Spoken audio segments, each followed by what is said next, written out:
மாநகராட்சி கூட்டத்திற்கு 80% கவுன்சிலர்கள் வரவில்லை என செய்தி வெளியாகி இருக்கிறது. விவரங்களுடன் செய்தியாளர் தமிழரசி இணைந்திருக்கிறார். தமிழரசி, விவரங்களை பதிவு செய்யலாம். லாவண்யா, சென்னை மாநகராட்சியின் மாதாந்திர மாமன்ற கூட்டம் மேயர் பிரியா தலைமையில் ரிப்பன் மாளிகையில் காலை 10 மணிக்கு துவங்கியது.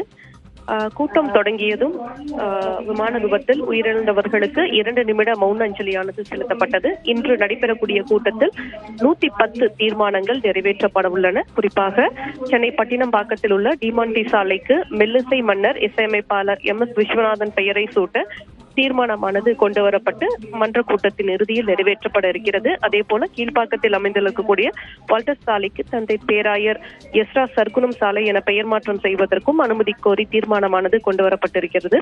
குறிப்பாக சென்னை மாநகராட்சியில் 200 மாமன்ற உறுப்பினர்கள் இருக்கின்றனர். குறிப்பாக மாமன்ற கூட்டம் நடைபெறும் இன்றைய தினம் தொடங்கப்படும் போது 40 மாமன்ற உறுப்பினர்கள் மட்டுமே மன்ற அரங்கில் இருந்தனர்.